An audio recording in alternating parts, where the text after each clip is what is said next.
loso kama UDA ntiere gi jokanyo giluore kanyo ne founding members une jokanyo mag UDA mag UDA dwaro makama Cleophas Malala koro ni kare.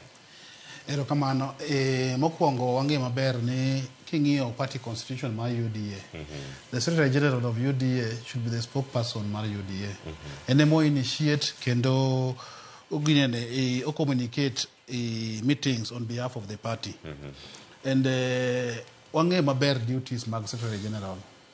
Yeah, they support the presidency and the governing council in providing strategic leadership, yeah, for the community of democracy.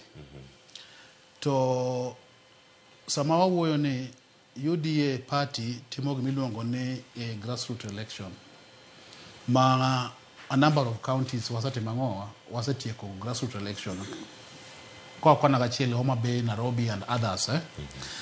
To timo grassroots election, timo grassroots election, bank watieko wachake from the polling centers to ward congress, to constituency level, and then to the county level. Then watimo the national, national delegate congress. Watimo yero mar the national office.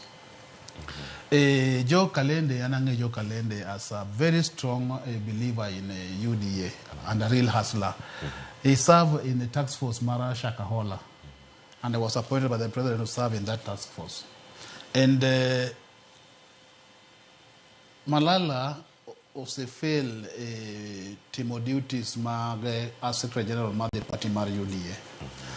And something, Malala, I don't know you are ready because of this Gen Z thing, but Malala nobody really knows the chon. Samawadi yero ni one yero maduong Matimo December Mar the national office. Kalende will be acting as the Secretary General of Mara UDA. Manakane Malala was acting. Malala was never elected. Tunaona jiso owadwa Newton ni kata mana king'io ODM parties gite owadwa nitie bilo ngoni veto power. Okinya chunga tiko na kao community kao komuno kamano. Nyaki we use the veto power mar the governing council kata the party leader. Ekinya lo wuogi thuon ka kisaido backing mare kinya wuogi thuon idhi mangowa idhi kao and you are appointed on acting capacity, but powers mar yiero the Secretary General mar the party mar UDA is vested gidene mar national delegate congress kata the governing council ma is supposed to be reporting to, and they be reporting to the presidency. Kasa ma party Secretary General was a fail favor mar the presidency and is not doing the things that the party believes in, then there's no duty for the Secretary General to serve that party. Is it okang na mano timore nyoro? 100%. It's something that we say that Malala has to go. Mano jagoro maduong mar UDA molando rekanyo jo Kalende. Newton, mi wacho ni weche mag UDA okide mulo mateno ka omori. Igeni Malala makoro kawuono riembni. Biriembo ma jogi kono riembo. Ni janeno ko lore airport luongo press